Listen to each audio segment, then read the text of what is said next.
శ్రీ గణేశాయ నమః, శ్రీ సరస్వత్యై నమః, శ్రీ గురుభ్యో నమః. మిత్రులారా, వ్యాస మహర్షి రచించిన మహాభారత ఇతిహాసం చెప్పుకున్నాం. ప్రతిరోజు మన దేవాలయంలో ప్రభాత పూజలు కాగానే ఇందులో భాగంగా నిన్నటి వరకు ఈ ఇతిహాసంలో, భారతీయ ఇతిహాసంలో ఆది సభారణ్య విరాట ఉద్యోగ భీష్మ ద్రోణ కర్ణ శల్య సౌప్తిగా స్త్రీ పర్వాలనే 11 పర్వాలు పూర్తి చేసాం. 12వదైన శాంతి పర్వంలో కూడా 328 అధ్యాయాలు పూర్తి చేసి 329వ అధ్యాయంలోని 24వ శ్లోకం వరకు చెప్పుకున్నాం. ఈ రోజున 25వ శ్లోకం నుండి కొనసాగించే ముందు వ్యాస భగవానుని ప్రార్థన చేసుకుందాం. వ్యాసాయ విష్ణురూపాయ వ్యాసరూపాయ విష్ణవే నమో వై బ్రహ్మనిదయే వాసిష్ఠాయ నమో నమః. అంజనానందనం వీరం జానకీ శోకనాశనం కపీశమక్షంతారం వందే లంకా భయంకరం. సదా నింబవృక్షస్య మూలాధివాసాత్ సుధాస్రావిణం తిక్తమప్యప్రియంతం తరుం కల్పవృక్షాధికం సాధయంతం నమామీశ్వరం సద్గురుం సాయినాథం. సమర్థ సద్గురు సాయినాథ్ మహారాజ్ की जय.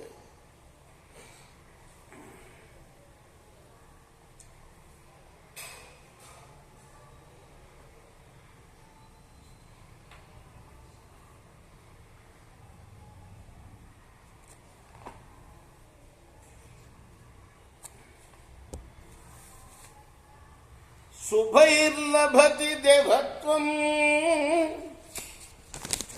వ్యామిశ్రైర్జన్మ మానుషం అశుభైశ్చాప్యధో జన్మ కర్మభిర్లభతే వచః.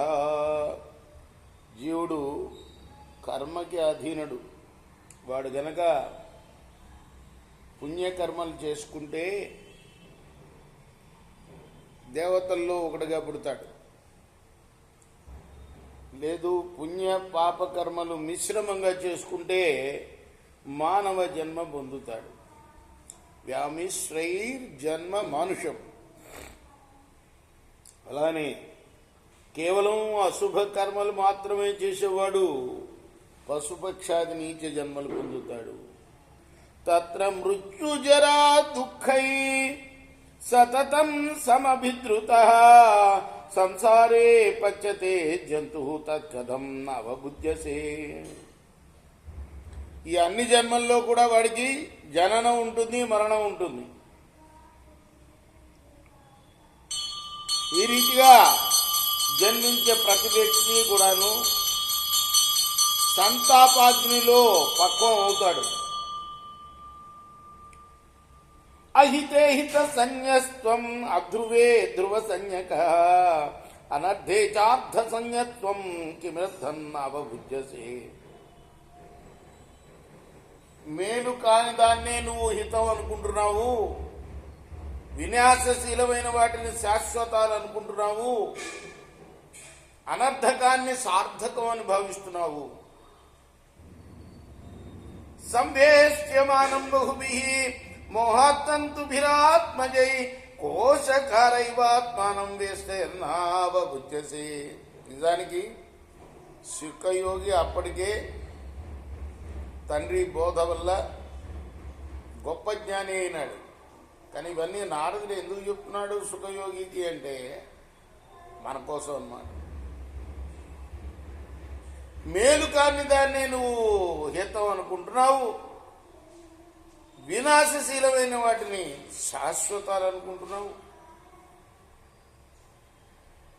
మరి సంవేష్యమానం బహుభిః మోత్తాంతుభిరాత్మజే కోశకారైవాత్మానం వేస్తేర్నావబుధ్యసే. పట్టు పురుగు ఎలా అయితే తన శరీరం నుంచి వచ్చే దారాలతో తనను కప్పుకున్నట్లుగా నువ్వు కూడా అజ్ఞానం వల్ల నీలో నుంచి కలిగే సంబంధం అనే బంధంతో బంధించుకుంటూ ఉంటున్నావు. అలం పరిగ్రహేణ దోషావాన్ హి పరిగ్రహ కృమిర్హి కోశకారస్తు భజ్యతే స పరిగ్రహే. అనేక వస్తువుల సంపాదన, దాచడం ఇవన్నీ కూడా అనవసరం. దానివల్ల గొప్ప అనర్థం కలుగుతుంది. పట్టును తయారు చేసే పురుగు ఈ కూడబెట్టడం అనే దోషం వల్లనే బంధాన్ని పొందుతున్నది. పుత్రధార కుటుంబేషు సక్తాసీదంతి జంతవ సరహ పంకార్ణవేమగ్రా జీర్ణా వనగజ ఇవ.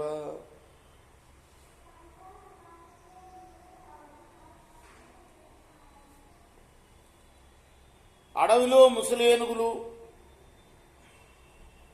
సరస్సులో ఉండే బురదలో కూరుకొని పోయి దుఃఖాన్ని పొందినట్లుగానే భార్యాపుత్రులు, కుటుంబంలో ఆసక్తులైన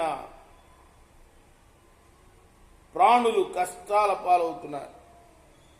మహాజాల సమాకృష్టాన్ స్థలే మత్యా నివోద్ధృతాన్ నేహజాల సమాకృష్టాన్ తస్య జంతూన్ సుదుఃఖితాన్. లోతైన నీటిలో లీనమై నీటిపైకి వచ్చిన చేపలు వలలో చిక్కుకొని తహతహలాడినట్లు మమకారం అనే వలలో ఆకర్షితులై సమధిక కష్టాల పాలవుతున్న ప్రాణులను ఒకసారి చూడు. కుటుంబం పుత్రధారాం శరీరం సజ్జాస్తే పారఖ్యమ ధ్రువం సర్వం కిన్ స్వం సుకృత దుష్కృతం. కుటుంబము, భార్యాపుత్రులు, ఈ శరీరము, వస్తు సంచయము ఇవన్నీ కూడా అన్నీ నీవి కాదు, పరాయి వాళ్ళవే. అన్నీ నాశనం అయిపోయేవే. ఇందులో మనదంటూ ఏముండదు.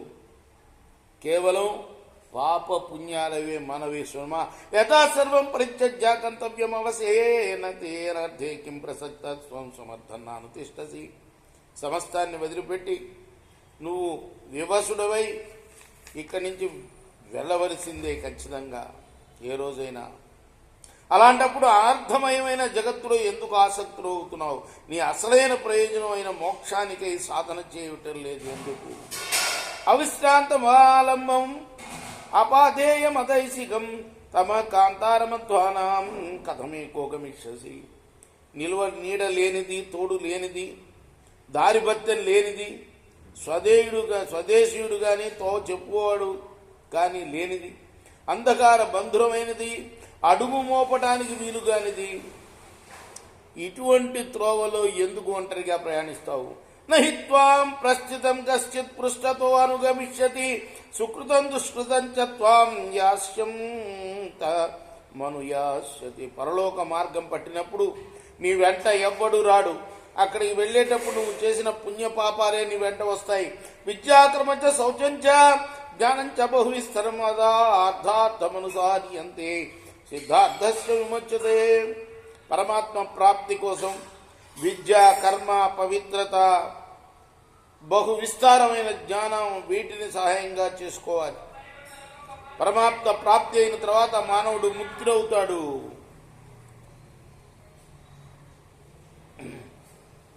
నిబంధనీరజ్జురేష యా గ్రామే వస్తోరతి చిత్వైతాన్ సుకృతోయాన్ తేనైనాన్ చింతంతి దుష్కృత. గ్రామాల్లో నివసించే వారికి విద్యాశక్తి కట్టుతాడు వంటిది. పుణ్యాత్ములు దాన్ని తెంచేసుకొని పరమార్థ మార్గంలో పయనిస్తాడు. పాపాత్ములు దాన్ని తెంచలేరు. రూపకూలాం మనఃప్రోతాం స్పర్శద్వీపాం రసావహాం గంధపంకాం శబ్దజాలాం స్వర్గమార్గదురావహాం క్షమార్ద్రాం సత్యమయీం ధర్మస్థైర్య పటారకాం త్యాగవాతాధ్వగాం శీఘ్రాం నౌతర్యాం తాం నదీం తరీత్. ఈ సంసారం ఒక నది వంటిది. దీనికి బయలుదేరే చోటు పేరు, ఇది బయలుదేరే చోటు పేరు సత్యం. దీని రూపం ఒడ్డు, మనస్సు ప్రవాహం, స్పర్శ ద్వీపం, రసం ప్రవాహం, గంధం బురద, శబ్దం నీరు, స్వర్గం అనే దుర్గమైన దిగే చోటు. శరీరం అనే నౌకతో దాన్ని దాటాలి. క్షమ అనేది నడిపే తెడ్డు, ధర్మం దీన్ని నిలిపే లంగరు, స్థానం త్యాగం అనే గాలివాటు లభిస్తే వేగంగా పరిగెత్తి ఈ నదిని దాటవచ్చు. దీన్ని దాటడానికి తప్పక ప్రయత్నం చేయాలి. చ ధర్మమధర్మం చ తథా సత్యానృతే త్యజ ఉభే సత్యానృతే త్యక్త్వా ఏన చరితం త్యజ. ధర్మాధర్మాల్ని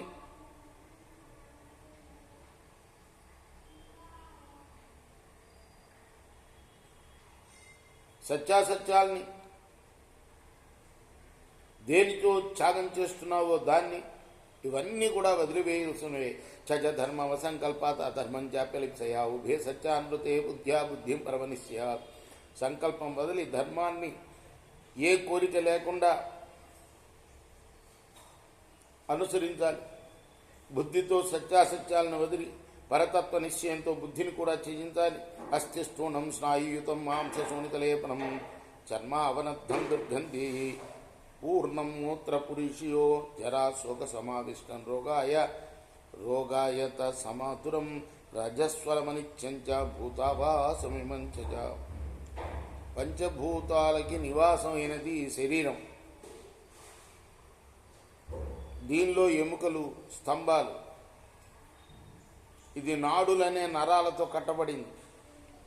రక్త మాంసాలు పూతలు, చర్మం మాంసం కప్పి ఉంటాయి. మలమూత్రాలతో నిండి ఉంటుంది. వాటి వల్ల దుర్వాసన వస్తుంది. ముసలితనం దుఃఖాలతో వ్యాప్తమైంది. ముసలితనం అంతా దుఃఖాలతో వ్యాప్తమైంది. రోగాలకు పుట్టినిల్లు ముసలితనం అనేది. రజోగుణం అనే దుమ్ము కొట్టుకుని ఉన్నది. ఇది అనిత్యం కాబట్టి దీని మీద మమకారాన్ని వదులు. రేపు కొనసాగిద్దాం, పూర్తి చేద్దాం మిగతా భాగం. కృష్ణార్పణమస్తు. సాయి కృష్ణార్పణమస్తు. స్వస్తి ప్రజాభ్య పరిపాలయంతాం న్యాయేన మార్గేణ మహిమహి చ గోబ్రాహ్మణేభ్య శుభమస్తు. నిత్యం లోకాః సమస్తాః సుఖినో భవంతు. కృష్ణార్పణమస్తు. సాయి కృష్ణార్పణమస్తు.